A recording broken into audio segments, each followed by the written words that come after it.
Good afternoon. Welcome, everyone, ladies, gentlemen, honourable dignitaries, guests, and of course the Honourable Minister. My name is Kiran Chitkara. I am the MC for today, a lawyer by profession and currently the Company Secretary to the National Board of the Australia-India Business Council, as well as being the National Associate Vice Chair.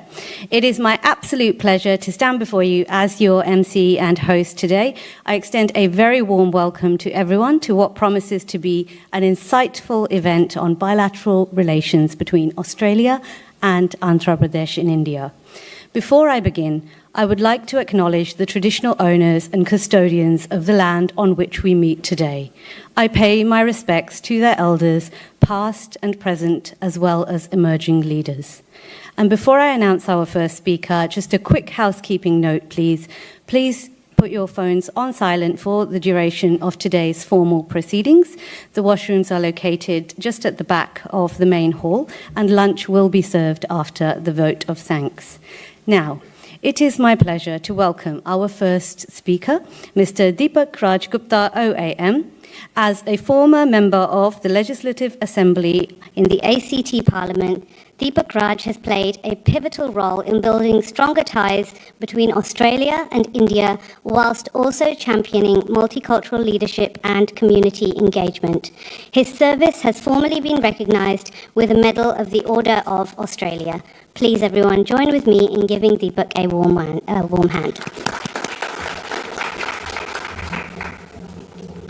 Thank you, Kiran. With that kind of introduction, I think I should have you in all the events to give my introduction. Thank you so much. Good afternoon, everyone. Welcome to this session with Minister Lokesh and the Government of India and also the Government of Australia. Some of the members are there. Before I begin, I'd like to acknowledge that we are gathered on the land of traditional custodians, and I pay my respect to the elder past, present, and emerging. And of course, to very warm welcome to Minister Lokesh for coming and gracing our many cities, and Melbourne has to be one of them. I was in Adelaide yesterday, and I asked somebody asked me, Minister Lokesh is here? I said, yeah. I said, he said, I want to come. I said, where? You want to come to cricket or you want to come to Melbourne? He said he wants to come to cricket. So that's your fan following, sir, and it's really good to see that, leaders of your stature is coming and really showcasing what India is or India can really offer. I also like to acknowledge our Honourable CGI, Sushil Kumarji, who's been championing here. I think he has the most engagement with all the diaspora. And if anyone needs to know anyone in Melbourne, you should ask him. He'll probably have his address. And of course, to Abhay from CIA, has been championing, bringing lots of delegation to Australia and really working very hard to shrink the gap between the companies, Australia and India. And of course, Ashok Masoor is also former Vice Chair of Australia-India Business Council. And I also like to acknowledge some of my committee members who are present here. Of course, you met Kiran, we got Giddy here, we also got Prakash Gupta and Molina is also our industry head for sports and culture, and all the valued AIBC members, distinguished guests, ladies and gentlemen. I think it is very important that these engagements align with the vision of ACTA, which is the economic roadmap which has been drafted between India and Australia. And I think engagement like this is really proof that we are really strengthening our relationship with India, sir.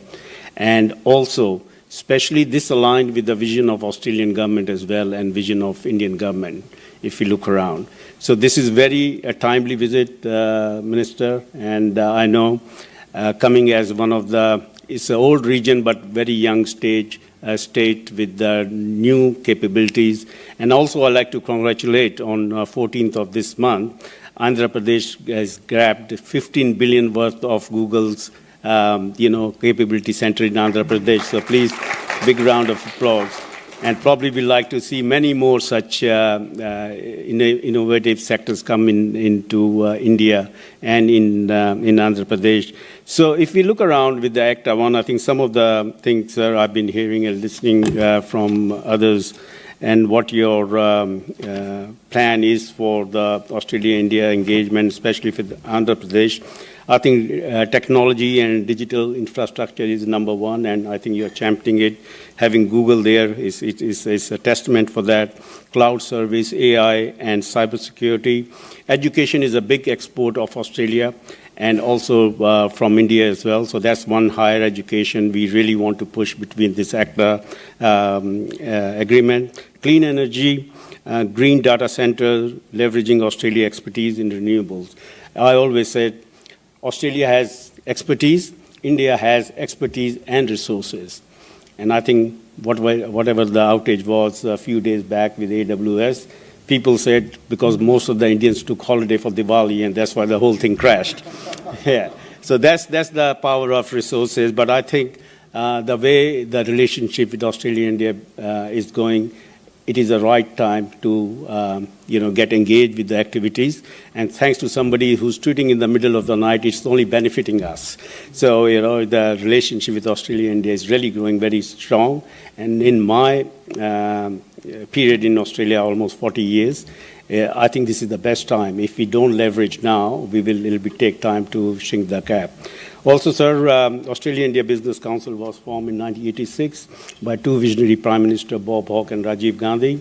Next year, we'll be celebrating our 40th anniversary, and I welcome you all to be part of it. We'll be doing a roadshow all across Australia and in India, and I would really like to, now that Google is there, we also want to come and celebrate with you in Andhra Pradesh, the 40th anniversary. And also, one of the things which is very important at the moment is the two prime ministers are meeting regularly. We're having so many business delegations coming out of India, so it is a testament that, yes, things are really brewing quite well, and we look forward to many such engagements in coming times. And thank you so much for your visit. Really appreciate, and welcome to Melbourne. Welcome to AIBC Victoria chapter.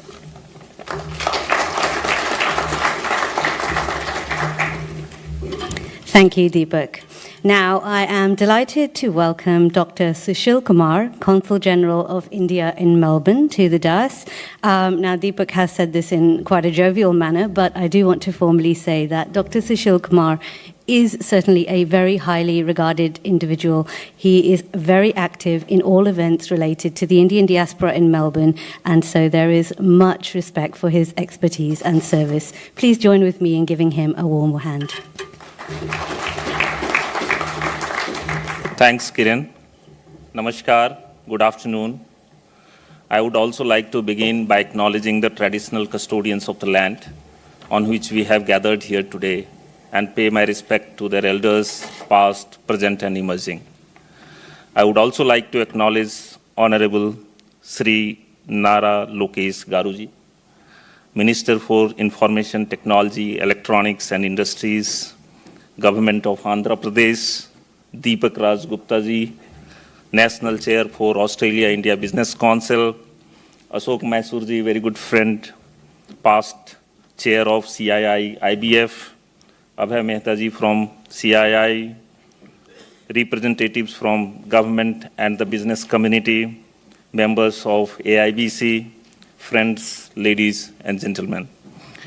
It is a privilege to join you at this special roadshow of the CII Partnership Summit here in Melbourne.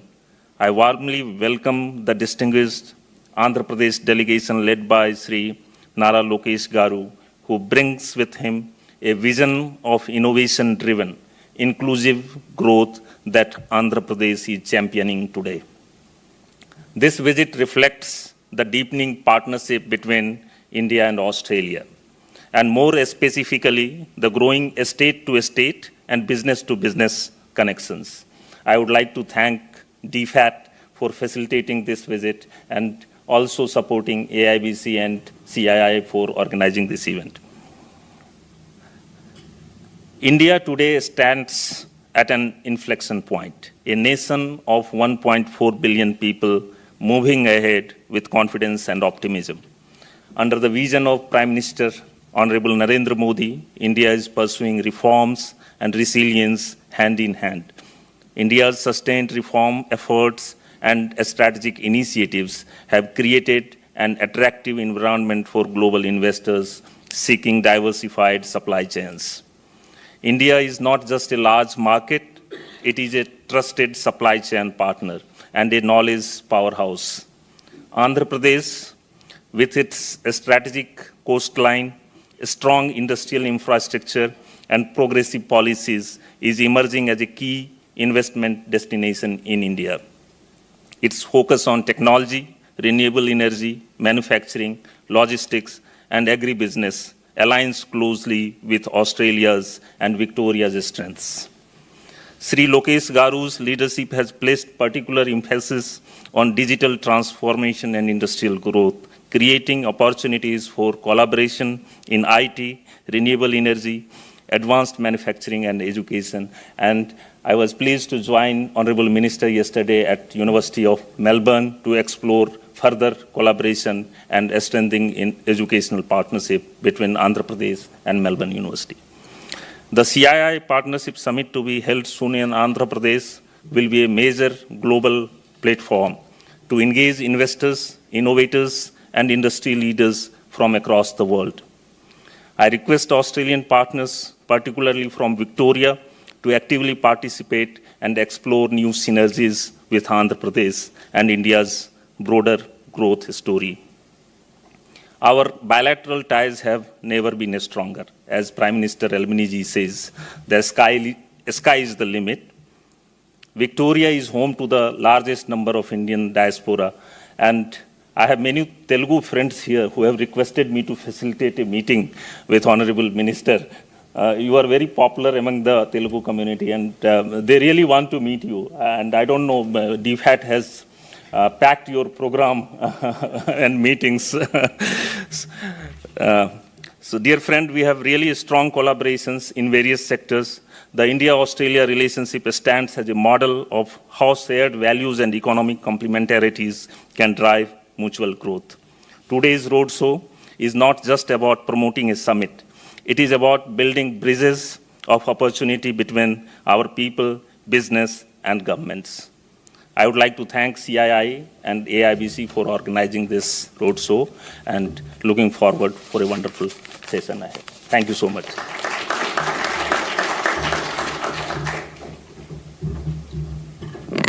Thank you, Dr. Sushil Kumar. Now, as we move towards the formal proceedings of this afternoon's events, it's a pleasure to welcome Mr. Aju Anthony, Associate Vice President of the Andhra Pradesh Economic Development Board, to share with us his presentation on the CII Partnership Summit. Please do join together to welcome Mr. Anthony.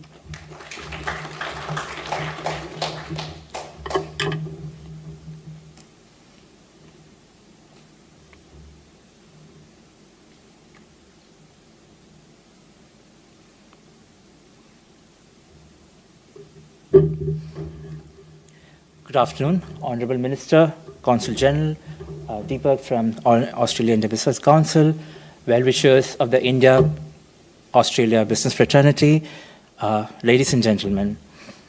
This is more than a presentation. This is an invitation to be part of India's growth story, this growth story of Andhra Pradesh.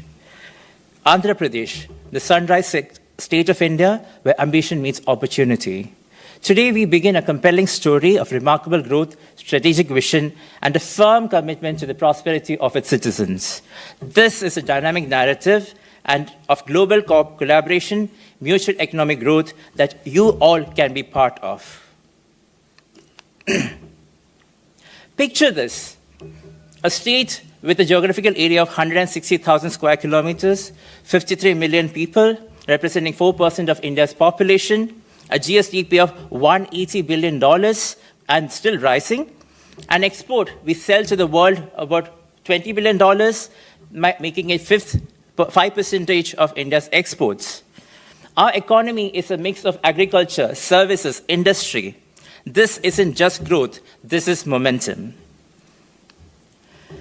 Our long-term vision from Vikasit Bharat to Swarna Andhra 2047 focuses on creating wealth, health, and prosperity and a happy society. We are employing a mission-driven approach, a P4 model, strategy for equitable society. By 2047, we envision to contribute $2.4 trillion to the Indian economy. Our goal is to achieve per capita income of over $42,000 per citizen. And how will we achieve this? This inclusive development, mission-driven governance. Therefore, the future for us isn't waiting, we are creating it.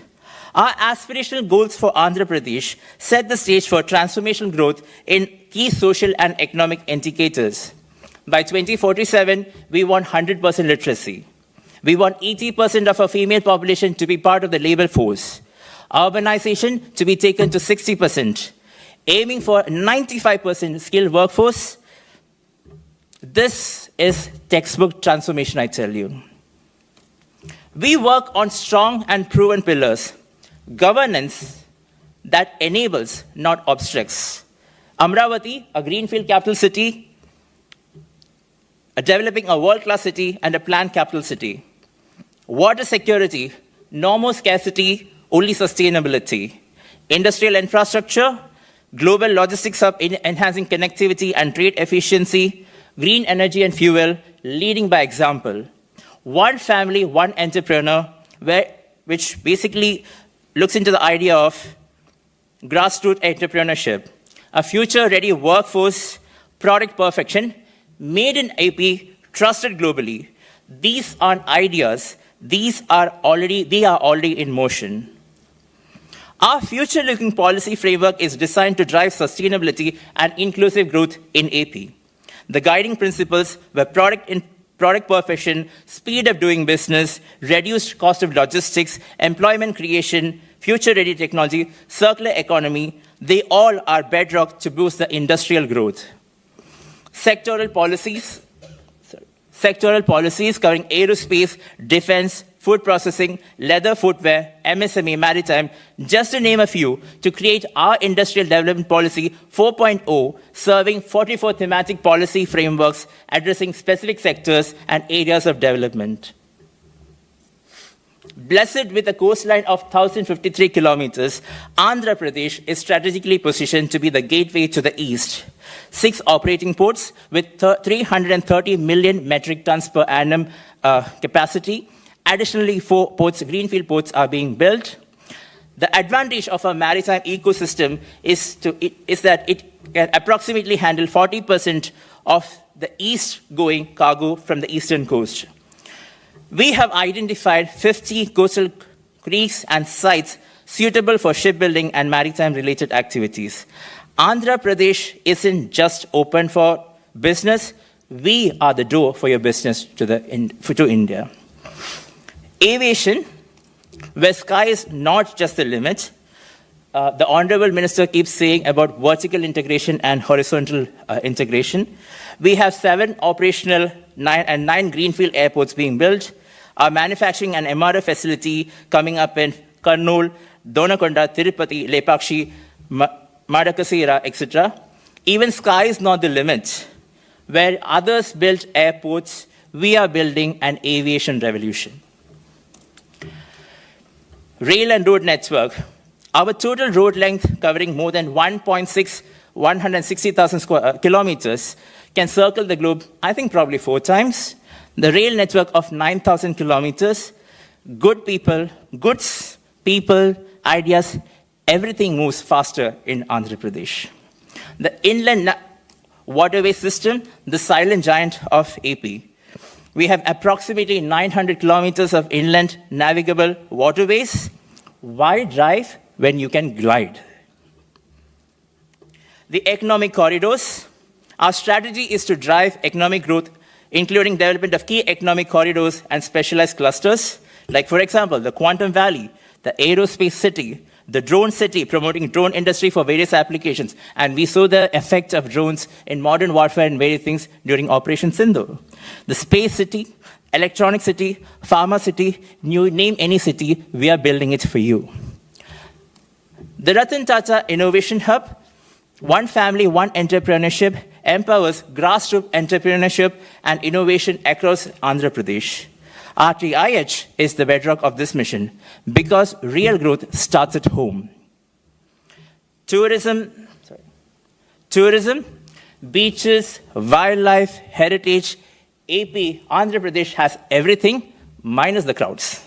We have identified 7 anchor hubs, 25 thematic circuits, showcase our divergent tourist offerings. Our natural attractions include 3 national parks, 13 wildlife sanctuaries, ensuring ecological preservation and biodiversity. Private investment in tourism is projected to be 2.9 billion, and from approximately 20,000 keys, we are projected to reach 50,000 keys in 2029. And we are just getting started. We have secured about $117 billion worth of investment, creating 8 lakh jobs in the state. This train is moving, jump on. Amravati, the future-ready city will feature state-of-the-art institutions, world-class infrastructure, 100% green buildings, and 100% electric vehicles, district cooling infrastructure, and integrated underground utilities in place. The technology skill force, the 38 million individuals, I believe it is 38 million opportunities. The Naipunyam Digital Skill Initiative empowers our talent workforce through continuous learning and skilling programs. Talent isn't hired here, it is grown here. From AP to AI, large-scale skilling initiatives in AI and cloud technologies, the Google's commitment to AP, Andhra Pradesh, including a $15 billion commitment. I believe the future is going to be speaking Python and Telugu. Governance. We are revolutionizing governance through Governance 4.0 initiative anchored by the Quantum Valley in Amravati. And what about government services? We put them everything on WhatsApp, 700 plus services, 0 paper, real-time governance, AI-driven decisions. Finally, governance that works at your speed. Strategic clusters, including the Quantum Hydrogen Valley. Our commitment to innovation and sustainable development is manifested through strategic clusters. Green Hydrogen Valley, Quantum Valley, aerospace cities, drone cities, space cities, electronic cities, just to name a few. And always, the goal in mind is to be sustainable. We aim for renewable energy capacity of 500 gigawatts for India, 160 to be achieved by the year 2030. The sunrise state turns sunlight into hydrogen and then into gold for you. High-impact investment opportunities in Andhra Pradesh include in food processing, deep tech, electronics, the capital city Amravati, waterways, pharma, biotech, tourism, rare earth elements. Pick a sector, we'll handle the rest. All this with the advantage of being part of the great country called India. India is on track to become the 3rd largest economy, the strategic long term for us to be the #1 in the world. Therefore, the goal of 2047 of India is being achieved, and AP is a partner for. AP is Andhra Pradesh is an integral part of this growth. Andhra Pradesh benefits from India's inherent advantages, creating a compelling investment environment. The 21st century belongs to us, where innovation, technology, and skilled talent converge to create an unprecedented opportunity. Andhra Pradesh is a key driver of India's growth, contributing significantly to the nation's economic progress. If I didn't convince you enough, and if the investors are feeling fear of missing out, FOMO, please join us to the Partnership Summit in November. Let's build the future together. With that, I conclude my words. Thank you so much.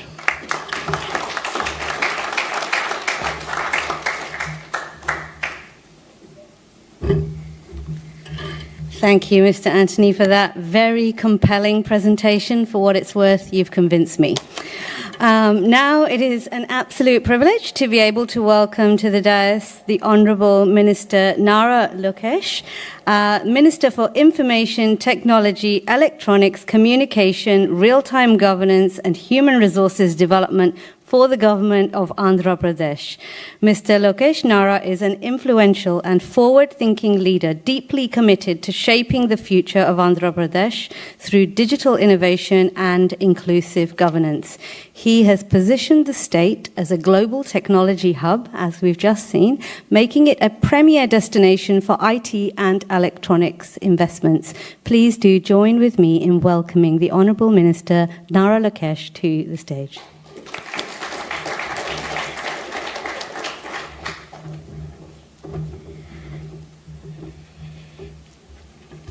I think after Anthony's presentation, there's nothing much left for me. I think he did a good job selling the state. Before I start, I'd like to thank Dr. Sushil Kumar ji, CGI Melbourne. Thank you for having me over. Deepak ji, who's the National Chair of AIBC. Really appreciate your time. And Ashok ji, who's the past Chair of CII.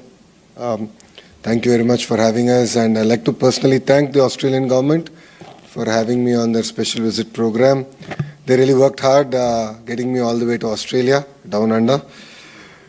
So just to give you a bit of context, I won't bore you with a long speech, but I'll give you 3 reasons why you should consider Andhra Pradesh as your destination in India. Number 1, we have a leadership with proven track record. Our Premier, Mr. Naidu, is now in version 4.0. This is his 4th term as a Chief Minister. He comes with a lot of experience on how to get critical projects grounded.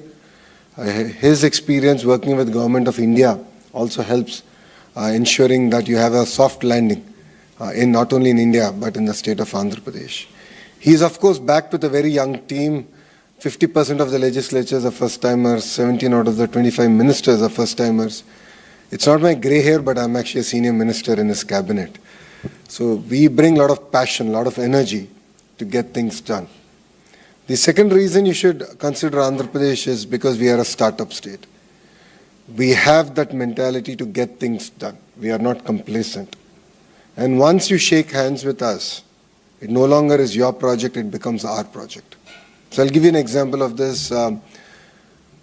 When we talk to any investor and they're looking at Andhra Pradesh, first thing that gets done is a WhatsApp group gets created.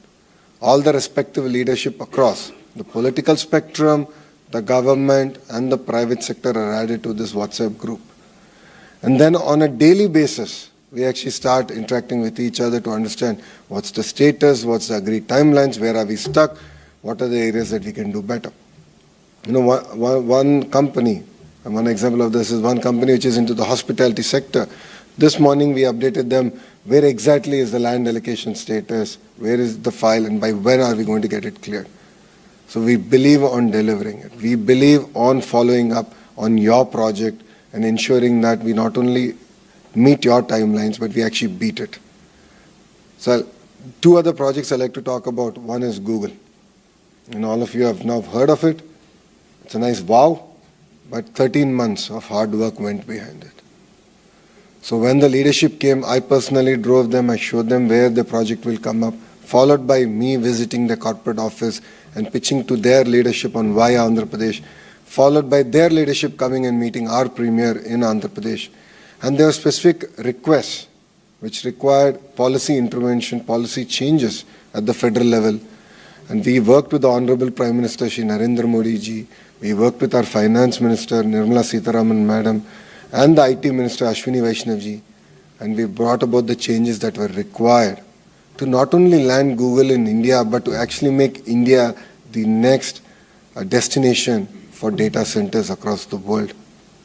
It took us 13 months, which was 1 month more than what we agreed we'll deliver it. So we still regret the fact that we took a month more. But 13 months we got that done. The other project I'd like to talk about is ArcelorMittal, building India's largest steel plant in our state. This project pretty much got discussed over a Zoom call between me and Adit. It was, in the Zoom call, we agreed on 3 specific asks that they had, and one of it had to do with the federal government. The Honorable Chief Minister met the Honorable Prime Minister Modi ji, and across the table, they literally agreed on the way forward, got the project cleared, and in November, we are laying foundation. That's 15 months. We got environmental hearing done. Environmental clearance is also done. In the last 16 months, we have attracted $120 billion worth of investments to this great state of Andhra Pradesh, and I believe we're just starting. There's a lot more to do. We're really excited to work with you. India is a tough terrain, but we are here to ensure that you have a soft landing, and I'm sure under the guidance of CG sir here also, we will support any initiative that you have in India and in our state of Andhra Pradesh. The third reason why you should consider Andhra Pradesh is the political leadership of Andhra Pradesh is from a regional party. So we are a political party that's in 2 states, but we have our nation at heart. So we have always influenced policy positively in the interest of the nation, and in the process, Andhra Pradesh always had the first mover advantage. And it's not the first time we've done it. As I said, I have a leader who's in his version 4.0. This is his 4th term. In the past, he's worked on deregulation of telecom sector, aviation sector. In his 3rd avatar, he worked on the digital payments network, and now we worked on the data center policy at the federal level. So we can positively move policy, we can positively change policy. The world, as you know, is going through interesting times, challenging times, and challenging times is when India always shines. We only do well when we are pushed to the corner. So I'm now working on a project where all the self-made billionaires of India are coming together, advising us on what is the policy changes they want to see at the state level, at the federal level. And as a state, we're going to spearhead it. Labor reforms is one great example of it. There were 9 reforms that were specifically asked of us. We got 8 of them done in 15 days. And why 15 days? Because our cabinet meeting happens once every 15 days. If your project is more important, strategic, we will call for a special cabinet meeting. That's the pace at which Andhra Pradesh actually works. And this project that we are doing, we have given ourselves 90 days. We are going to bring about the changes that are required at the state level, and we will work with the federal government to look at what we can change to ensure that India will grow at double digit. As my colleague has just shared, we are a $180 billion economy, aspiring to be a $2.4 trillion economy. So all sectors are game. It's not that we're focused on 1, 2, 3. We have close to 15 sectors that we're focused on. I believe in the power of clusterization. This is something that we can learn from our neighbors. We have a cluster around automotive. 9% of Kia's global manufacturing happens in my state. We have cement cluster, we have renewable energy cluster, we have the electronics cluster, compressed biogas, medical devices manufacturing, quantum computing, aqua is another cluster. We have pharma as a cluster, we have steel as a cluster. Like this, we have close to 15 clusters where we are now working on a vertical and horizontal integration. Now, what do I mean by it? Vertical is, a great example of that is if you take a mobile phone, you have your screen, and you have the camera module, you have the camera lens, you have the haptic engine, the battery, the casing. We believe that the entire cluster should be formed within the 100-kilometer radius. That's the vertical bit. Now, horizontal is where I come in, education, skilling, certification. This is very, very important. I'll give you a few more numbers. Andhra Pradesh manufactures 50% of India's air conditioners. And we've signed 3 companies that will take us to 70% in the next 18 months. We are number 1 in shrimp globally. Like this, we are working on sector by sector on taking key position. We are building India's first space city, and that's being headed by Skyroot, which is a SpaceX equivalent in India. So we're really working sector by sector, and we're really excited to work on this horizontal and vertical integration. Australian universities, we've had very, very meaningful conversation during this trip, and rest assured, we'll be looking forward to actually working with them very closely on the horizontal integration bit. And the reason I believe horizontal is going to be critical, it's not just about the education piece. Getting the technology validated, certified, it's a very expensive process. An air conditioning company came and met me, and they said, we are developing heat pumps for the Europe. And the challenge is every time I do design changes, I need to send it there with 2 of my engineers. 1, it takes time. Two, it's very expensive. So why are they not here in this cluster? I think that's a phenomenally good point that they added. So that's the kind of ecosystem we want to now build. And you'll see this getting delivered across 15 clusters. So that's, in short, why you should consider Andhra Pradesh. We are the second largest, fastest growing states right now, soon to be number one, with all these investments getting grounded. We don't believe in signing MOUs. We are not into that. We mean business, we mean grounding. We have serious ADD, attention deficit disorder, so we love to be on top of things and execute on things and really get the ball rolling. So as my team members have shared, we are hosting a partnership summit in Visakhapatnam. It's a beautiful city, 14th and 15th of November. So please come visit us. For people who know India, if Bangalore were to marry Goa and have a child, that will be Visakhapatnam. We have best of both worlds. It's a gorgeous city. It's the 9th largest economic city in India. We aspire to be among the top 3. And Visakhapatnam Economic Corridor, as we call it, is going to be $1 trillion economic corridor for us. So we're looking now planning, because we've had massive investments, massive announcements come in and work started. We don't have challenges that our neighbors are having in terms of infrastructure. We have to build an economic corridor that will thrive over the next century. And the work is already on. So please come visit us. I'll be there. We'll be more than happy to host you. And I would love to open up this session for any questions that you might have. Thank you very much, and Jai Hind.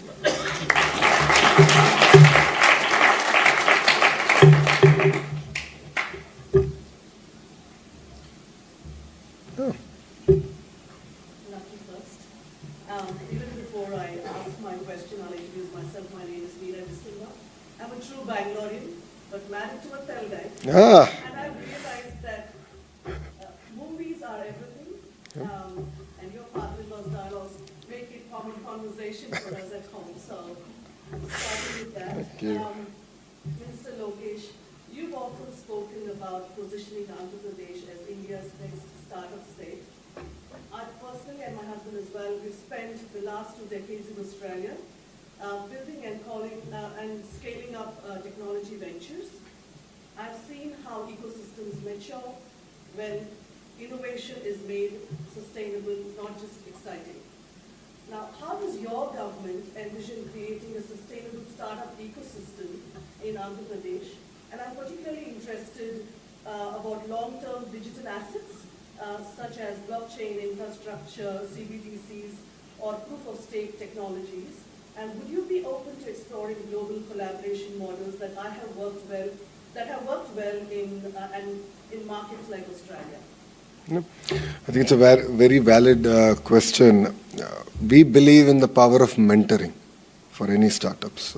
There's capital available everywhere, but there's no mentoring available.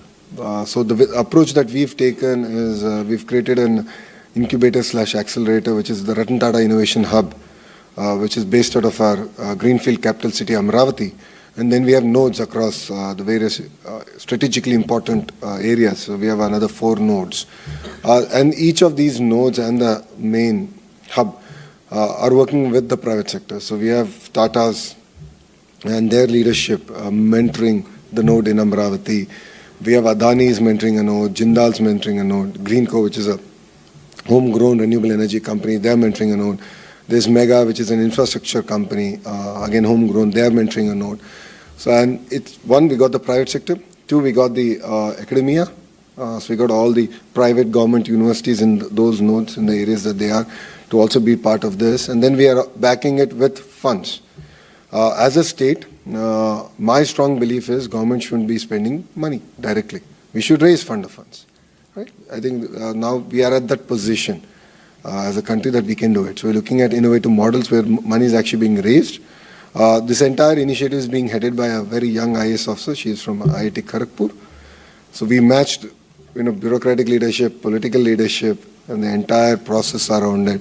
We just launched it, I think, about 45 days back. So we'll be more than happy to engage. So the Economic Development Board representatives will be staying back. So, they'll be the first port of call, and they can lead conversations from there. They can introduce you to the CEO of RTIH. Thank you.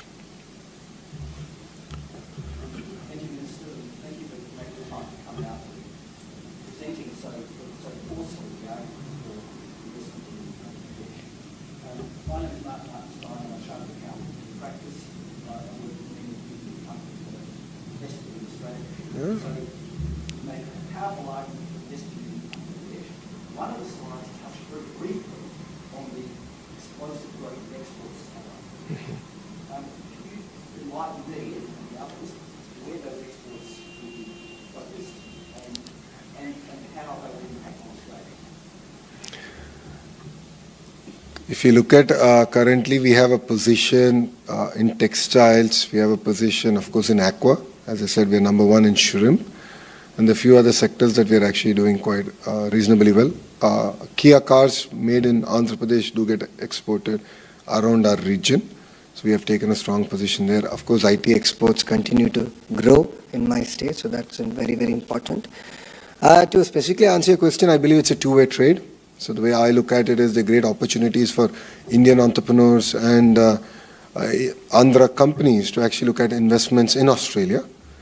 So I mean, to be fair, the government has been exceptionally proactive, and the conversations that I've had at the federal level, at the state level, also at city council levels. I mean, it's been very inspiring, the kind of vision that the politicians here also have. So we've started looking at, and we started talking to companies in my state, some who are based out of my state, some who have invested in my state, to look at opportunities in Australia.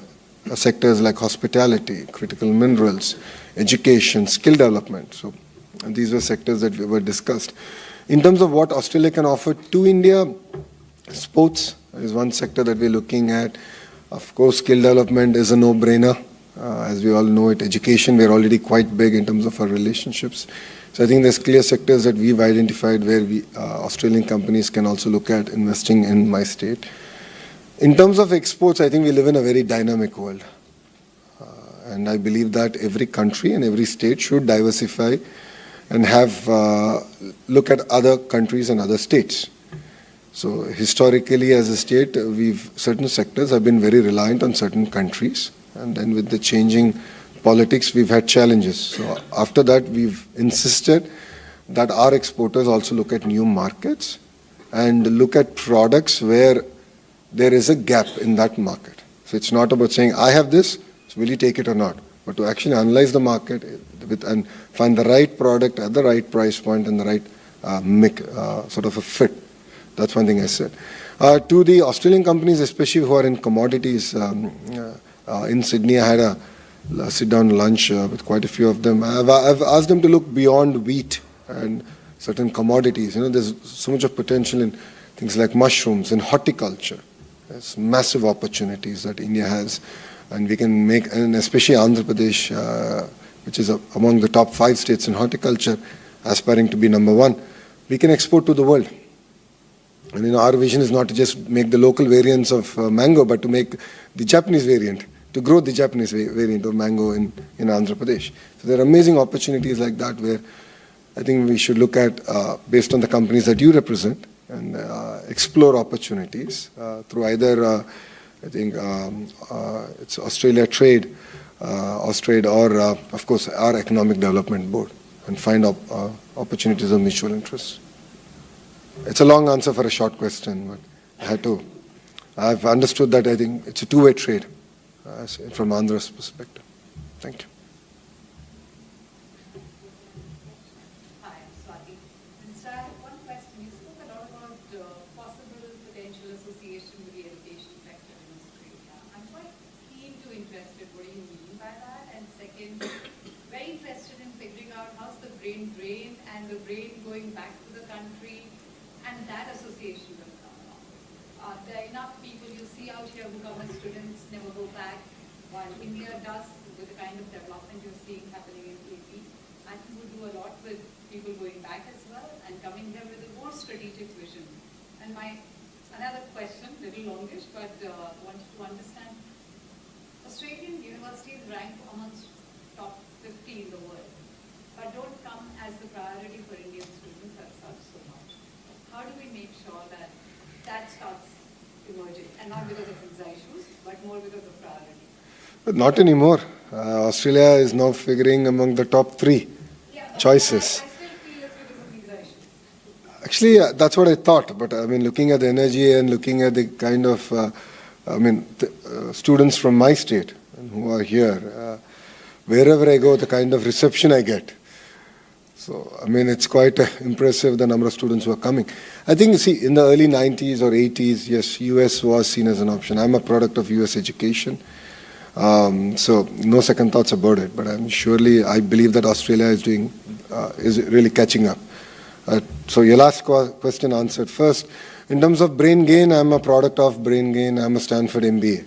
But went back and decided that policy is where my heart is and true transformation can actually happen from there. But I think it's a continuous journey. I think there's no silver bullet, one silver bullet for it. I think it's continuous interaction. And as states, we need to work exceptionally hard to make sure the landing is soft.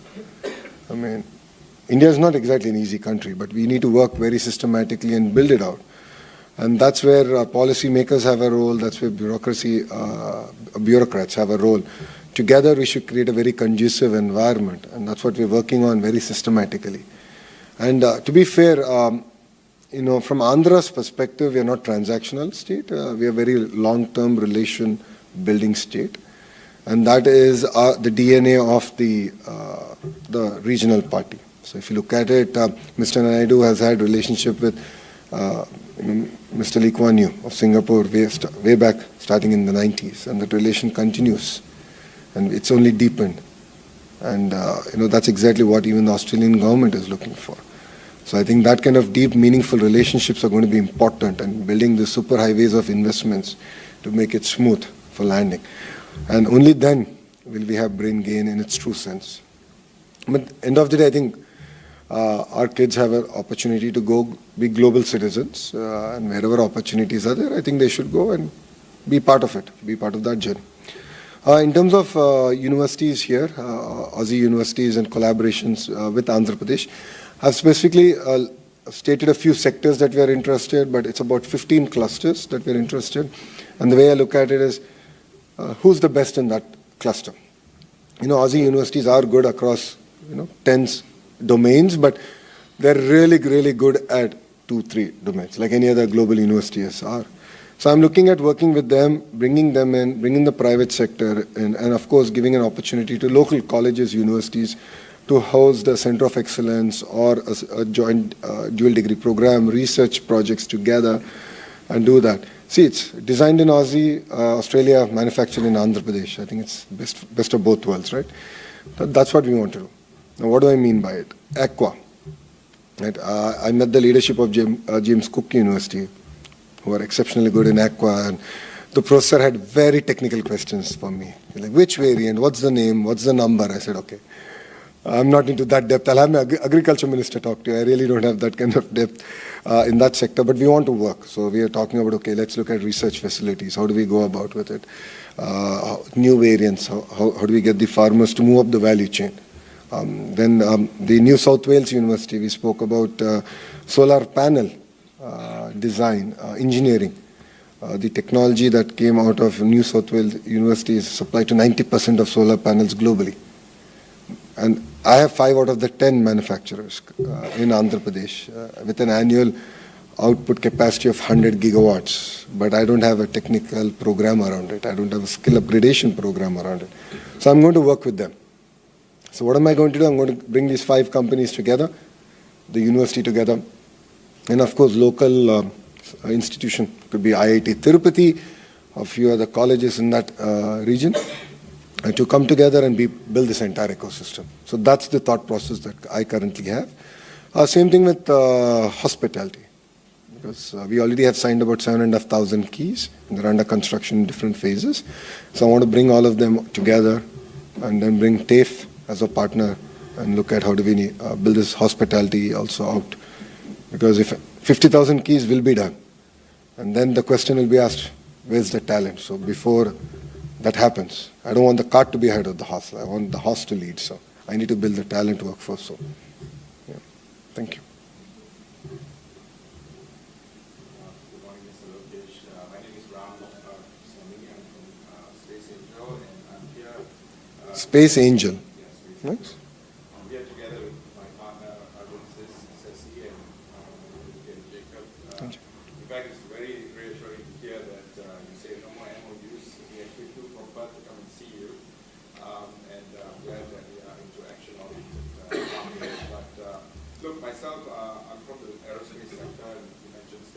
Yeah. In fact, I've actually been to Shah, which is Sriharikota. Sriharikota, yeah. Been with Chairman Somnath, who's your advisor now for Andhra Pradesh State. My question is, you said that you're doing things in aerospace, space city and so on, and in fact we've got an MOU with Skyrim as well. Nice. We'd like to understand what are the execution aspects that we're looking at in terms of space city, which are the focus areas. Given you, in your state, you have the spaceport of India in your state. What is your focus? Is it upstream, downstream? What are the areas that you guys are thinking of focusing on? See, it's the way our approach is end-to-end.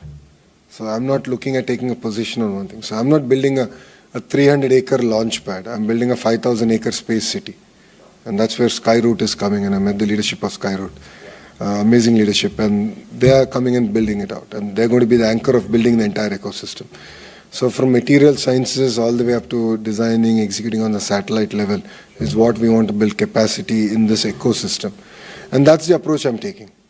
So, I mean, I understand electronics far better because I'm the Minister for Electronics. So for me, it's not about just getting the display, right? It's about getting the entire ecosystem, including design, including research. And that is what makes it even more exciting for Andhra Pradesh. So that's been our approach. In terms of defense and aviation, in that sense, Raymond's has made a big announcement where they're going to work with a large OEM. I can't name it because I'm under NDA. I don't want to get into trouble and be sued. So the idea is we're going to build that out, work with them, build their ecosystem. I met the leadership of the OEM. I didn't ask them to come down. I said, give me a Rolodex. I said, I want to understand who are all your suppliers. What does it take to build the end product that you do? And who are all your suppliers? I'll go get them. Then you'll have no choice but to come to my state. And that's the approach that I've been taking. So we'll be more than happy to engage and work with you. Sure, absolutely. And build this out. Yeah. So the Economic Development Board team is here. The two lovely ladies on your right. And there's two gentlemen on your left. So they'll be here to take follow-up discussion. Yeah. Any other questions? Yeah. So this I think we are running out of time. You're local. You can get me whenever you want. So. You have to take one more question before we... Yeah, anything on that end? I mean, that's a quiet corner, so please. Thinking corner. Why not? My name is Surya Kalapai.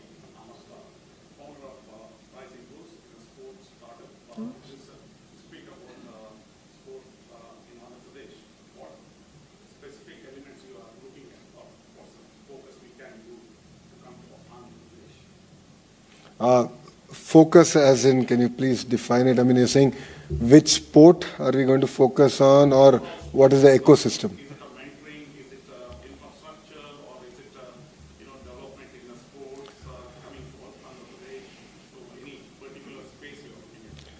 So I met Griffith University, spent considerable amount of time with the leadership there, got a tour. Then I met Populous Architects, who are known for building world-class sporting infrastructure and understood the projects around the world. And now I'm going to Melbourne Cricket Stadium and meeting the Australian Cricket Authority to understand the grassroots movement. So I think if this meetings, I think will give you an idea that we're looking at it again end to end. So unlike my competitors as in my other states, I believe in the power of ecosystem. So now let me look at sports. Let me just sort of break it down. Yes, we are looking at building sports cities of sorts, where you have stadiums, you have grounds, you have convention, you have hotels, and for me it was like, how do we do it? What's the land size? What kind of investments? What are the different models? Hybrid annuity, boot, PPP. This is a discussion that I already had. Then I'm working with Griffith on saying, how do we build a rock solid curriculum? Right? I mean, let's not talk about Olympic gold medals only when there's Olympics, right? We should work towards it. It's not going to happen overnight. So why as a nation we're not doing it? So there's not been a systemic, rigorous approach towards it. So how do we build that? And what's the magic sauce that Griffith has? And the understanding that we have is now, let's start now. Well, because there is sports infrastructure already available. Let's start working while we build, of course, world-class sports infrastructure as we go. So education, the entire ecosystem, infrastructure, and then we are also doing a grassroots movement. So we are doing sports at a very village level to identify talent very early on, who can be nurtured, who can be built on, and then work with them through their education, because it's not exactly that, it's not easy to pursue both a sporting career and an academic excellence. It's a tough balance. So you need to have a curriculum that's very understanding of it. So, if it means that, I can't attend for any exams in the next 3 months because I have certain competitive program coming up, and, we should be accommodating of it. So as a policymaker, I need to have that kind of an environment. And that's exactly what we are also working on. So it's pretty much end to end. So that's why I keep saying cluster. So I keep getting pushed back saying, no, tell me what's that one thing. That's the wrong approach, in my humble opinion. The power is actually in the cluster. So, after we signed Google's investment of $15 billion, so on the way back, I flew with the Honorable Chief Minister, our Premier, back. 2 hours, his entire direction was how do you build an ecosystem. His point was very clear, this is just the beginning, this is the seed. But his direction to me was, how do you create a 25x multiplier impact? So for him, look at what he's done to Hyderabad, right? ISB was the seed. Microsoft setting up the first development center outside Seattle was the seed. But we didn't stop there. Look what Hyderabad is today. We are taking that kind of approach, but across 15 sectors. Genome Valley in Hyderabad is another great example of what Mr. Naidu's contribution to the state and the nation is. We are one of the very few countries to have a domestic vaccine for COVID. I think 4 countries or 5 countries in the world. We are one of them. And that is an Hyderabad company. The vaccine was discovered, manufactured in Genome Valley. Right? But the foundations were laid in the late 90s. And Mr. Yella came to meet Mr. Naidu about his trying to set up Bharat Biotech, but then they got about with this idea of doing a Genome Valley. And Krishna Yella actually played a very, very important role in the vision of doing Genome Valley. That's the power of a cluster. So it was not about one Bharat Biotech, but it was about building the entire ecosystem, the cluster. But I think we've learned a lot. As a political establishment, we've learned a lot. As a state, we've learned a lot. So now we are really focused on this vertical and horizontal integration. Every speech of mine, every meeting of mine, you'll hear this again and again, vertical and horizontal integration, because I truly believe in it. And that's where, as an HRD minister, I've realized that there's a much larger role for me to play. So sports, end-to-end. Space, again, end-to-end. Aqua, end-to-end. That's the kind of approach we're taking. Yeah? Correct? Yes. Sports, arts. We had again an opportunity to meet up with certain leadership. Handloom is very big. Handloom is very big in my own constituency called Mangalgiri. So all the shawls I'm giving are actually from my constituency. So there's a lot of work we can do. Our saris, our artworks are there to be preserved. Our coffee, Arku coffee, grown by tribals. It's very well known. We have a store in Paris. This is being led by Nandi Foundation, which was started by Dr. Anji Reddy of Dr. Reddy Labs, and now it is being led by Anand Mahendraji. Anandji is now leading Nandi Foundation, and we are really excited to take Arku coffee to the world and give Starbucks run for the money. Yeah. Coffee here coming from Absolutely. Fashion event as part of the Melbourne Fashion Week, day before yesterday, exploring the collaborations in the textile and AI and manufacturing and all of that in the fashion sector. So I'll introduce you to Suchitra Yella, who's also a Padma Shri recipient. She has been tasked with creating a vibrant handloom ecosystem, arts ecosystem in Andhra Pradesh. So out of her sheer love, she's doing it for the state. So I'll tell Suchitra auntie, and she'll reach out to you. I'll take your numbers and contacts. Thank you very much, and Jai Hind. Thank you.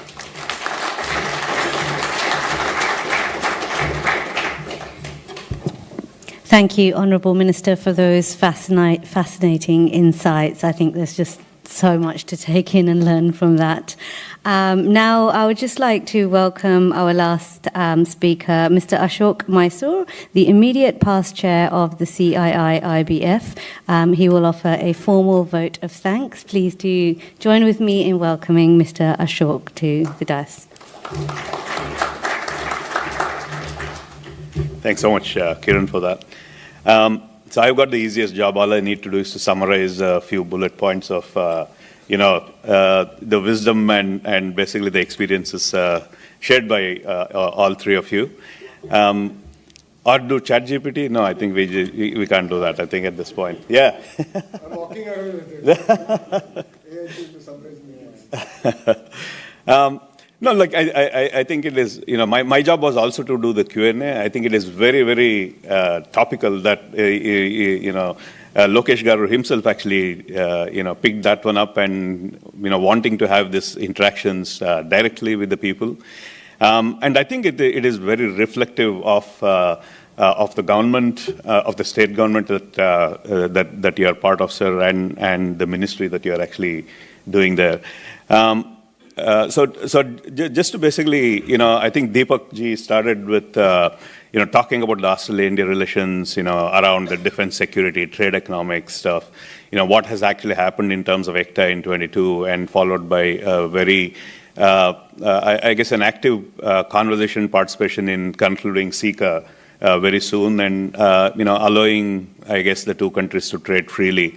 So we also heard from our honorable CGI, Sushil ji, around the importance of, the people-to-people education, the ability to actually do seamlessly, trade between the two countries, and basically have a multiplier effect around that.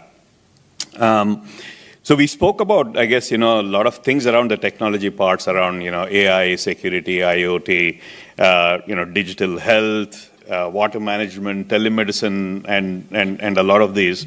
But if I just want to kind of, summarize, I guess, the three reasons why, sir, you basically said why Andhra Pradesh is important, just to actually remind the people, of course, the leadership, which you did mention about the 4.0, the longevity of that.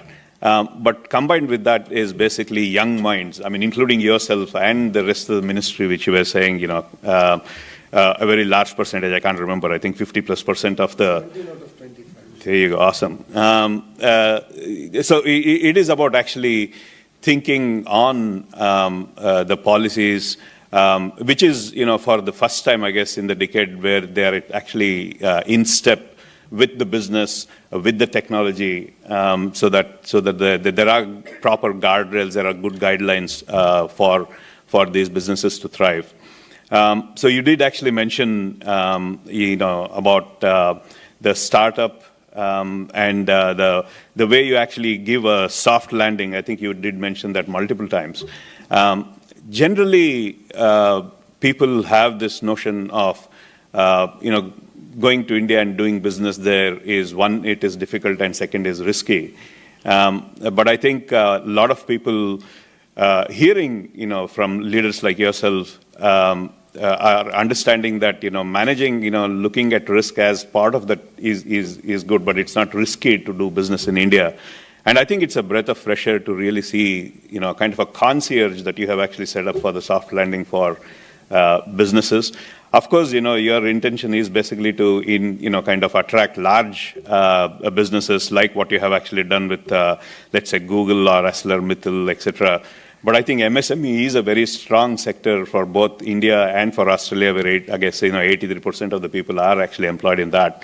So I'm hoping that the concierge services to basically make that soft landing also easy for MSMEs on both sides would basically, take advantage of what they have actually learned from these large deals that you have actually done.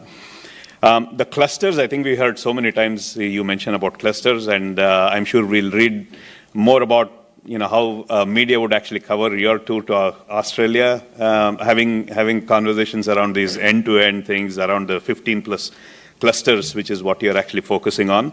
And I think, historically, Australia also has the notion of actually having a vertically integrated industry or a vertically integrated innovation. So I think those things actually lends very, very nicely to itself. And of course, you need to actually pick the best parts from different universities or different institutions, be it around quantum, be it around hydrogen, etc. So, obviously Australia can actually provide a lot of inputs in there. But equally, I guess we would love to actually have a lot more of the Indian establishments, the MSMEs, to come to Australia and basically leverage the opportunities that is there here. Equally, I think providing that conduit, and I guess you've already laid out why Andhra Pradesh is so attractive, and hopefully people in the audience and those who actually are running the startup, the entrepreneurs, and those who have actually basically scale-ups will actually consider Andhra Pradesh very seriously on that. But before I close, I think it'll be wrong for me not to actually give the plug-in from the CII perspective around the around the partnership summit, the CII Partnership Summit, which is actually happening in Visakhapatnam, and Andhra Pradesh is basically chairing this along with Shri Piyush Goyal. And again, for those of you who may not know, so this is a conclave where ministers from commerce and trade, leading CEOs, thought leaders from around the globe basically converge in Visakhapatnam on the 14th and 15th of November to talk a lot around, trade, around future of industrialization, around climate, tech and innovation, geoeconomic frameworks, and other very interesting parts of it. So with that, and without much ado, so what I'd like to do is to basically, if you could actually put your hands together and thank Minister Shri Lokesh Garu for your time and your listening. And for Honorary Consul Dr. Sushil Kumarji. And of course, Deepak Gupta, who is basically the chair of AIBC. And to Abhay Mehta, who's sitting here, who's the quiet achiever behind the scenes, and to the large team who actually put this thing together. So thanks so much for taking the time, and please do network. And I think there are some, I guess, lunch and drinks, I guess, available. So please have a network. And I'm not too sure if the minister is available. If it is, then probably some of the questions which were not answered, you can ask some of his team or himself when he has the time. So thank you so much for coming along. Just 1 second, yeah. Australian Business Council has put expression of interest for the CII Summit in Visakhapatnam for 14 and 15 of November. So please go to visit our website. You will see if you want to register. It's very lot of interest is coming. So that will be completely part of the process application and what we talk. Also on speech in EDB, we can also organize a webinar sometime in coming week. Delegation, and some of the questions which have not been answered, we probably can answer there. And just before we go, we'd like to have a photograph. We can come on this side, and the minister will be here. We'll take one good photograph. No, they will come here. Yeah, please, if you can come this side. Yeah, that's right. And you should be here.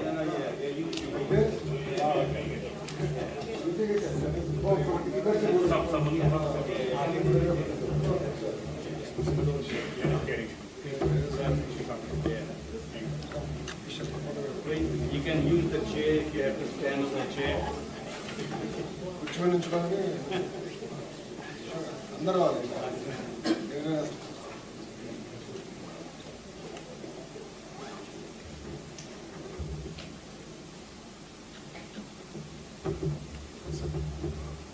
Thank you. Yeah, I think so. Yeah.